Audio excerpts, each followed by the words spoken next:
welcome back to our show. I am Ben Brash, and alongside Cameron Johnson, broker with iTax, a company that helps their clients enrich their businesses or personal lives through the power of organized trade. And, Cameron, we're starting, I guess, to get into the holiday discussion. And this is something that you guys really do a lot of business with. I mean, first, I guess, how are you as we enter these holiday? I'm doing very well, thanks, Ben. Yeah? How are you? I'm good. You must be pretty excited about your Huskies. I am. Hey, this was a great weekend. The Huskies, the Seahawks, my fantasy football team, 3 for 3. Man. Can't complain. My fantasy football team did not win.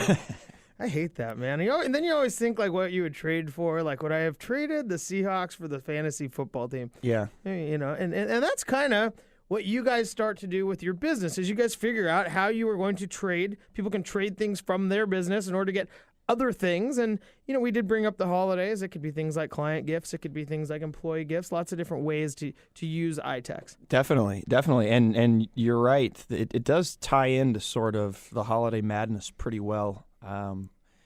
In that another thing that happens along with, all this demand for, as you were saying, gifts and your time and your attention, businesses tend to get really, really busy too, which means their production is typically ramping up. So during the holiday season, we in the trade industry do tend to see an increased level of activity. People are definitely not just buying things they need for the holidays, they're trading for them too. And so when people decide that they're going to start using trade, how does that work? And we've hit on this before, but is it a I guess, would it be a glamorous time? Does this become your busy season as well? We don't have a Black Friday per se, but we definitely we jump up in the holidays. And, everybody knows how trading in general works. You have A, someone has B. You want what each other has, and you swap them. Think baseball cards. Yeah, baseball cards, lunches for elementary school kids, yeah. Baseball players in the big leagues, yeah. Whatever it may be. And baseball cards probably just, put us right in that growing up in the 80s. Because I don't think there's a lot of baseball card trading going on. Although no. Jared's over there sitting, man, he probably bought his Giants one. So, he's probably got the team set. I think, judging by my younger siblings, maybe Pokemon cards would make more sense to some younger folks. But business trading isn't quite like that. You're at least on the level that we operate, you're not taking one item and trading it for another item. We've tried to modernize it, sort of add flexibility by, we basically created a currency. So nowadays, a trade account for a business operates like a secondary bank account. You are trading your products. You take whatever you're selling and you sell more of it. You're trading out your service. But instead of getting one thing in return directly, you actually get dollars. They're a currency that's bankable. And so that way a painter, for example, who's really busy in the summer but slow in the fall and spring, can take on extra trade work in the fall and spring and then use that in the holiday season right now, for example, to do nice things for friends, family, and cover some of those bills you were talking about. So really, you're not trading card for card. You're trading into the card factory who can give you a different card in some way. Yeah, that would be a good way to put it. Or I'm going to give you this card, and then I'm going to come back later and ask you for part of your lunch, and that's what I'll want then. There's a lot more flexibility. You're not limited in finding that perfect partner that has exactly what you want. There's a layer of flexibility and an extra, purchasing power built in there because of those extra options. So how does trade change during the holidays? Specifically, because we are starting to get into that, and it still blows my mind every time. Consumer products really pick up for us in the holiday season. Our gift basket companies, our farms that sell organic soap and honey and things like this, vacation options. Business owners stop thinking quite so much as business owners and think as people and consumers a little bit more. I know it's weird, but we wear different hats, your business owner hat, your person hat, whatever it may be. And we have folks that, 10 months a year, like, I only want advertising, I only want services for my property. And then in November they go, I need a ring and I need a vacation and I need stocking stuffers. And we try to help with that as best we can, definitely. We're here with Cameron Johnson, broker with iTax. Cameron, so when you start looking at all the different items, what are all the different, how many items are there? Well, stocking stuffer sounds like Can you go to the drugstore? Well, sure. No, it's not quite to that level. My company is part of the largest trade group for small and medium businesses in the country. And by way of example, we have about 24,000 businesses that participate. My local group here, we're putting out actually a holiday catalog in the next week. And we're going to have everything from small gifts, a few stocking stuffers, some of those scented items, things that gals tend to like. We got some small barbecue gear that guys will kind of like, all the way up to, some nicer jewelry, some massages, spa packages, things like that. So there's a lot of gift items.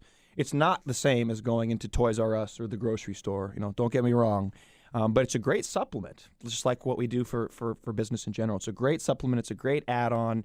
A lot of, corporate thank you baskets, things like that get traded through our network. Attorneys will spend a lot of money sending thank you gifts out to their customers. A lot of businesses do things like that. And with trade, you can do more.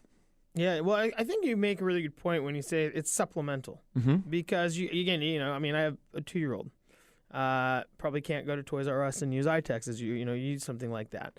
But being able to find certain maybe items or gifts or things in that nature that do tie in, sure, might make sense. If, with your example, maybe you're not going to, go for the 2-year-old, but by getting some nice things for your wife through the trade network, that frees up some budget for the 2-year-old. There you go. So you add flexibility into your life that way.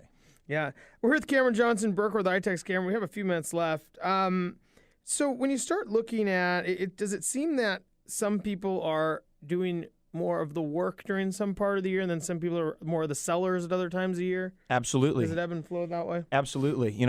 As you said, we're a supplement. We try, and it's not always this way 100% of the time, but we try very hard to fill in downtime for our businesses. So the painter is a great example. In Seattle, you're pretty much limited for painting season by the weather, especially for exterior projects. Sure. So our painters have downtimes. The fall, the spring, the winter, that's a lot of the year, right? And so they squeeze in trade jobs, can do more trade work when they're not being called in on cash jobs. Those times of the year, we can go to our customers and say, hey, we got painters with free time. Your kitchen that needs to be redone, let's jump on it. So we fill in those downtimes for our customers. And then again, when that painter comes to us and needs to take his family to Hawaii for the holidays, maybe he didn't have cash for that, but now that we've given him a few extra jobs when he wasn't busy, now he can do that. Yeah, it sounds like as you go through the holidays too, there are ebbs and flows. We talked with yesterday. We had Paul Kokerhook on. We were talking about people planning their construction projects, 4 or 6 months in advance, just because of the time of year. Absolutely. And it's kind of that's in that same breath. You just can't do everything. Especially in Seattle during certain times of the year. Well, look at road construction. That's sort of the microcosm. Our roads are empty of all construction 9 months a year, and then the summer, construction crews come out and just blast the place away. It's funny, I never actually noticed that. Yeah. But now that you mention it, that is accurate. Yep. A lot of it works like that. And so we try to work around our clients' schedules as best we can. Yeah, and it's a lot of schedules to work with. When you have people who are excited, people who, like you said, paint during sometimes the year.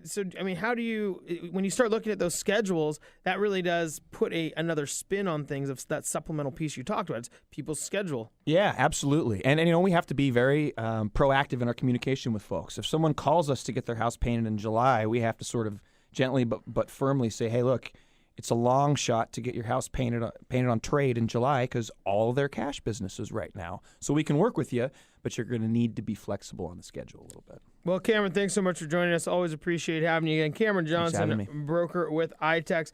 When we come back, another thing that some people use in their business is, you know what most people don't like is calling and getting an answering machine. Yeah. And you don't, or no answer at all. Or no answer. Or you know what the big one is now? I'm too busy. Text me if you need me. Anyways, you don't have to do that anymore. When we come back, we're going to talk about different solutions to answering your phone. We'll be right back.